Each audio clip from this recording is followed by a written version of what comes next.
ಇದು ಸರಾಸರಿ ಟಾಪಿಕ್ ಮೇಲೆ ಈ ಕ್ವಶನ್ನ ಕೇಳ್ತಾ ಇದ್ದಾರೆ. ಕ್ವಶನ್ ಹೇಳ್ತಾ ಇದ್ದಾರೆ ಅಂದರೆ 48 ವಿದ್ಯಾರ್ಥಿಗಳಿದ್ದಾರೆ, ಇವರ ಸರಾಸರಿ ಏಜು 22 ಇದೆ.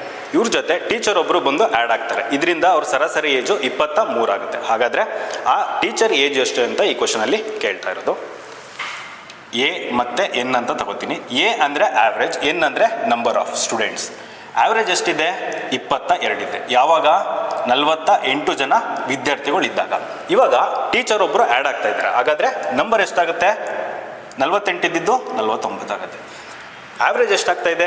23 ಆಗ್ತಾ ಇದೆ, 23. ಇಲ್ಲಿ ಏನು ಮಾಡಬೇಕು ಅಂದರೆ ಡಿಫ್ರೆನ್ಸ್ ನೋಡಿ, 22 ಮತ್ತು 23, 48 ಮತ್ತು 49 ಎಷ್ಟು ಬರುತ್ತೆ ಡಿಫ್ರೆನ್ಸು? 1. ಇಲ್ಲೂ 1 ಬರುತ್ತೆ. ಈ ಒಂದನ್ನು ಏನು ಮಾಡಬೇಕು? 49 ಜೊತೆ ಇಂಟು ಮಾಡಬೇಕು. ಇಲ್ಲಿ ಒಂದನ್ನು 22 ಜೊತೆ ಇಂಟು ಮಾಡಬೇಕು.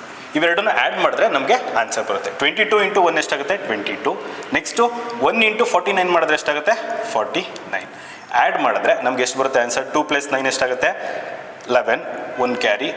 ಟೋಟಲ್ ಆಗಿ ಎಷ್ಟು ಬರುತ್ತೆ? 71. ಇದು ಏನಾಗಿರುತ್ತೆ? ಟೀಚರ್ಸ್ದು ಏಜ್ ಆಗಿರುತ್ತೆ.